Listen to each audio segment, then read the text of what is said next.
Welcome student, Subhash English school के online classes में आप सभी का स्वागत है। आज हम पढ़ेंगे क्लास 8 पार्ट 3 अहिंसा की विजय। इसके लेखक है भगवत शरण उपाध्याय। इसमें हम क्या क्या सीखेंगे? उदारता, परोपकार व अहिंसा के भाव जागृत करना। विद्यार्थियों में उदारता, परोपकार व अहिंसा के भाव को जागृत करना। संज्ञा शब्द, विशेषण शब्द तथा क्रिया शब्दों की पहचान। अब इनकी परिभाषा सभी की जानते हैं, संज्ञा की भी जानते हैं, विशेषण की भी जानते हैं और क्रिया की भी जानते हैं ना। तो इन शब्दों को हम यहाँ पर पहचानेंगे। एक बार महात्मा बुद्ध मगध की राजधानी राजगृह से चलकर श्रावस्ती पहुँचे। महात्मा बुद्ध कौन थे? महान संत थे, है ना। श्रावस्ती कौशल की राजधानी थी। श्रावस्ती क्या थी? कौशल की राजधानी थी। वर्तमान अयोध्या के आसपास का प्रदेश उस समय कौशल कहलाता। अभी जो वर्तमान में अयोध्या के आसपास का जो प्रदेश है उस समय में कौशल कहलाता था। वहाँ का राजा प्रसेनजीत महात्मा बुद्ध का शिष्य था। वहाँ के जो राजा थे प्रसेनजीत, वो क्या थे? महात्मा बुद्ध के शिष्य थे। श्रावस्ती पहुँचने पर महात्मा बुद्ध ने राजा को बड़ा व्याकुल पाया। एक दिन महात्मा बुद्ध श्रावस्ती पहुँचे और वहाँ के जो राजा थे प्रसेनजीत, उनको देखकर उनको बहुत दुख हुआ, क्योंकि राजा जो थे वो बहुत व्याकुल थे, चिंतित थे किसी बात को लेकर। तो पूछने पर राजा ने कहा, महात्मा बुद्ध ने उनसे पूछा, भगवान, उंगली माल डाकू से मेरी प्रजा बहुत त्रस्त है। त्रस्त रहने क्या होता है? दुखी, है ना। तो वहाँ पर एक डाकू था जिसका नाम था उंगलीमाल। तो उस उंगलीमाल डाकू के कारण वहाँ की राजा बहुत दुखी थी। इसी से मैं बहुत चिंतित हूँ, क्या करूँ, कुछ समझ में नहीं आता है।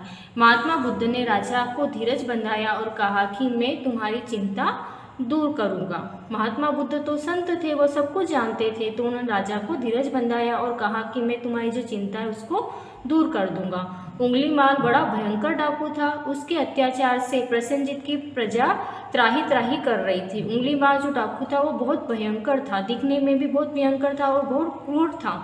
तो वहाँ की जो जनता थी वो उससे बहुत दुखी हो रही थी।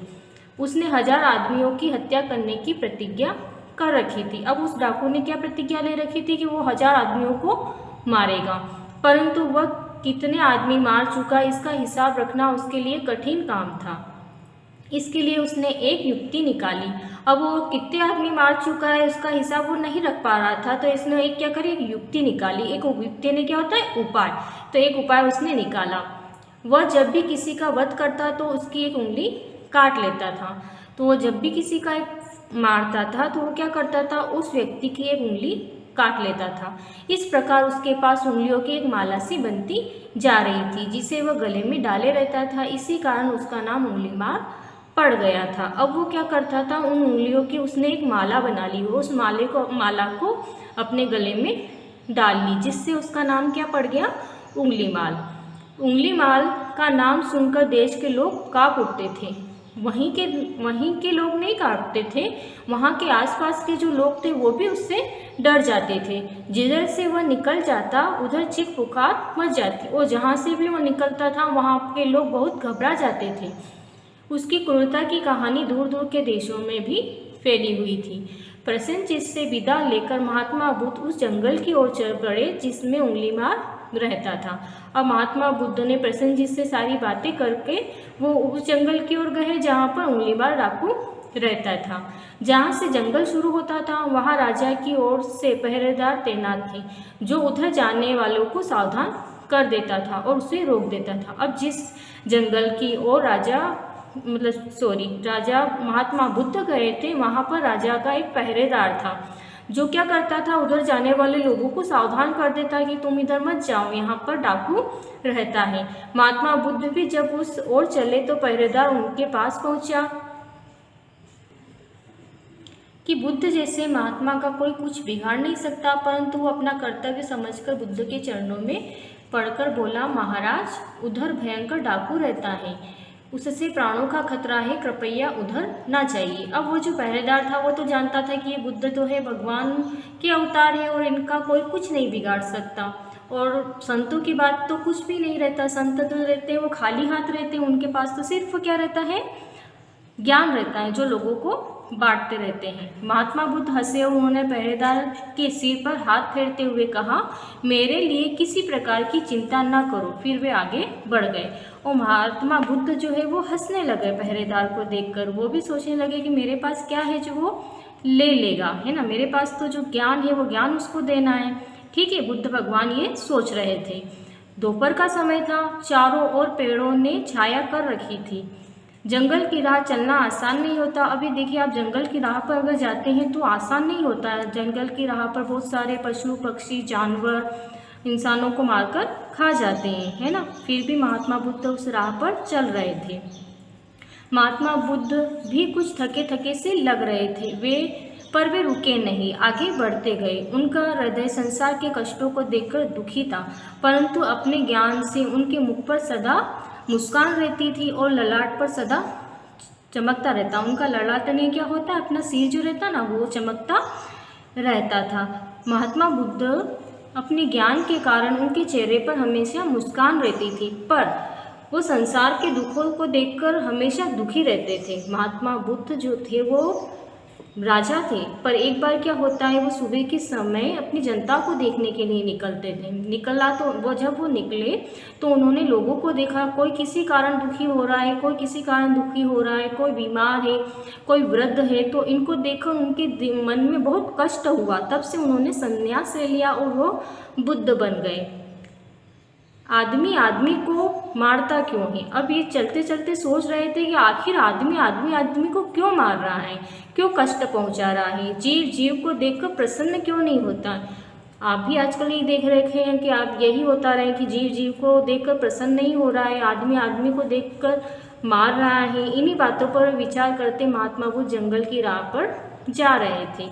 अचानक उन्हें कोई कठोर और भारी आवाज़ सुनाई दी, ठहर जा। अचानक क्या होता है कि उनको एक कठोर आवाज़ सुनाई देती है कि ठहर जा। ध्यान मग्न होने के कारण महात्मा बुद्ध आगे ही बढ़ते गए, परंतु उनका ध्यान तो सिर्फ संसार के कष्टों की ओर था और वह उसको ध्यान में देते हुए जो आवाज़ उनको सुनाई दी वो उनको नहीं सुनाई दी और वो ध्यान मग्न आगे बढ़ते जा रहे थे। थोड़े ही देर में वे भी शब्द फिर सुनाई पड़े और थोड़ी देर बाद वो जो शब्द थे वापस सुनाई दिए, ठहर जा। महात्मा बुद्ध रुक गए। अब महात्मा बुद्ध जो थे वो रुक गए। तुरंत ही घनी झाड़ियाँ चीरती हुई एक विकराल मूर्ति आकर खड़ी हुई और तुरंत ही उसी समय क्या हुआ, एक भयंकर आदमी उनके सामने आकर खड़ा हो गया, जिसका कद कैसा था, ऊंचा कद था, काला शरीर, भयानक चेहरा, लाल आंखें, बिखरे बाल, बड़ी बड़ी मूछें, लंबी मजबूत भुजाएं, चौड़ा सीना और हाथ में कटार। निश्चय ये मनुष्य नहीं, दैत्य था। दैत्य यानी क्या होता है, राक्षस, है ना। तो ऐसे तो राक्षस ही होते हैं। उसके गले में उंगलियों की माला देखकर बुद्ध को पहचानने में देर नहीं लगी कि यही उंगलीमार डाकू है। अब उसने गले में क्या पहन रखा था, उंगलियों की माला पहन रखी थी। भगवान बुद्ध को उसको पहचानने में बिल्कुल भी समय नहीं लगा, क्योंकि माला से वो उनको पहचान गया कि यही उंगलीमार डाकू है। महात्मा बुद्ध ने उस पर अपनी दृष्टि डाली और महात्मा बुद्ध ने उनको देखा। उसकी नज़र में भय ना था ना ही प्यार था। अब उसकी नज़र में क्या था, ना तो भय था ना प्यार था। उन्होंने प्रेम पूर्वक उस भयंकर डाकू से कहा, मैं तो ठहर गया, भला तू कब ठहरेगा। महात्मा बुद्ध जो है वो उस डाकू से बोलते हैं कि मैं तो ठहर गया हूँ, मैंने तो सब कुछ त्याग दिया है, पर तुम कब इस जो मार काट है लूट रहे हो इसको कब छोड़ोगे, तुम कब ठहरोगे। उंगली मार चकित हो उठा और जो डाकू था वो चौंक गया कि आखिर ये कौन व्यक्ति है। उसके सामने आने वाले की हमेशा भय से गिग्गी बन जाती। गिग्गी बन जाना है ना, डर जाना। आज तक उसे कोई ऐसा आदमी ना मिला था जिससे उसने आंखों से आंखें मिलाकर बात की है। यह कौन है जो डरना तो दूर शांतिपूर्वक मुस्कुरा रहा है। अब वो जो डाकू था वो सोच में पड़ गया कि आखिर ये व्यक्ति कौन है जो मुझसे आंखों से आंखें मिलाकर बात कर रहा है। मुझे देखकर तो सभी डर जाते हैं, पर यह व्यक्ति जो है वो प्रेम पूर्वक शांतिपूर्वक मुझसे मुस्कुराकर बात कर रहा है। महात्मा फिर बोले, बोल कब ठहरेगा तू। उंगली माल पर महात्मा की बातों का जादू सा असर हुआ और जो महात्मा बुद्ध की जो बातें थी उनको सुनकर वो जो डाकू है उस पर असर होने लगा। वह विनीत स्वर में बोला, महात्मन मैं आपकी बात को नहीं समझ सका। वो बोला कि महात्मा जो आप मुझे बातें बता रहे हैं उन बातों को मैं नहीं समझ पा रहा हूँ, आप विस्तार से मुझे समझाओ। बुद्ध बोले, अरे जीवन में तो जन्म से मरण तक वैसे ही बहुत दुख हैं। बुद्ध भगवान बोल रहे थे कि और स्वाभाविक है व्यक्ति के जीवन में जन्म लेने से मरने तक बहुत सारे दुख आते हैं, खुशियाँ भी आती हैं, दुख भी आते हैं। तू उसे अपनी क्रूरता के कारणों से क्यों बढ़ा रहा है और तू इतना क्रूर होकर व्यक्ति के दुखों को और क्यों बढ़ा रहा है। मैं तो ज्ञान प्राप्त कर बंधन से छूट गया हूँ, परंतु तू जो इस प्रकार मार काट कर रहा है, काम अभी करता जा रहा है, इनसे कब छुट्टी लेगा, बोल कब ठहरेगा। परंतु तू अभी तक इन लोगों को मारे जा रहा है, मार काट कर रहा है, दुख दे रहा है, तो इनसे कब छुट्टी लेगा। मैंने तो ज्ञान प्राप्त करके इन बंधनों को से मैं छूट गया हूँ, परंतु अब तू कब तक छूटेगा, कब ठहरेगा। महात्मा बुद्ध डाकू से कह रहे हैं। वो डाकू जिसने डर कभी ना जाना था, जिससे सारी दुनिया कांपती थी, आज एक निशस्त्र महात्मा के तेज से कांप रहा था। वो डाकू जो कभी नहीं डरा था, किसी भी व्यक्ति से उसको डर नहीं लगता था, परंतु निशस्त्र यानी क्या होता है, बिना शस्त्र वाले महात्मा बुद्ध के सामने वो कांप रहा था, उनके तेज से वो डर रहा था। सहसा वो बुद्ध के चरणों में गिर पड़ा और बोला, महात्मा मुझे राह दिखाए, मेरे सामने अंधेरा ही अंधेरा है। और वो जो डाकू था वो महात्मा बुद्ध के चरणों में गिर गया और बोला, महात्मा मुझे राह दिखाइए, मैं राह से भटक गया हूँ, मुझे अच्छा रास्ता दिखाइए, मेरे सामने तो अंधेरा अंधेरा ही है।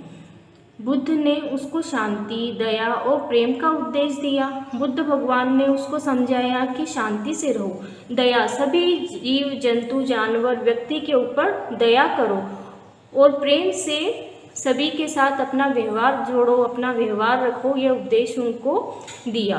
उंगलीमाल की आंखें खुल गई और उनका जो ये उपदेश सुनकर उंगलीमाल डाकू की आंखें खुल गई। उसके मन का अंधकार दूर गया और उसके मन में जो अंधकार छाया हुआ था, जो बुरी भावना थी, जो दूसरों के साथ अच्छा नहीं करता था, वो सारा दूर हो गया। उसने उंगलियों की माला तोड़ डाली और कटार दूर फेंक दी। अब उसने गले में जो माला पहन रखी थी, उन उंगलियों की माला को उसने तोड़ दिया और उसके हाथ पे जो कटार थी वो भी दूर फेंक दी। उंगलीमाल ने हिंसा का जीवन सदा के लिए त्याग दिया और वो भगवान बुद्ध का शिष्य बन गया। उंगलीमाल ने जो हिंसा करता था वो हिंसा सारी उसने त्याग दी और भगवान बुद्ध का शिष्य वो बन गया। स्टूडेंट, हमें जो लेसन पढ़ा, इस लेसन के कुछ कठिन शब्द हैं। ये कठिन शब्द आपको अपनी कॉपी में नोट करना है ना। त्रस्त यानी क्या होता है, पीड़ित। ललाट यानी क्या होता है, भाल, माथा। विकराल यानी क्या होता है, भयंकर। गीखी बन जाना यानी क्या होता है, भय के मारे बोल ना पाना। कारनामा का अर्थ होता है कृत्य या करतूत। निशस्त्र यानी क्या होता है, बिना हथियार के। अभी जो हमने लेसन पढ़ा वो बहुत अच्छा लेसन था, है ना। इस लेसन से हमें ये शिक्षा मिलती है कि हमें भी हमारे जीवन में शांति, दया और प्रेम हमेशा रखना चाहिए। दूसरों के प्रति उपकार की भावना हमारे मन में होनी चाहिए। दूसरे के दुख को देखकर हमें भी दुखी होना चाहिए। ठीक है, धन्यवाद।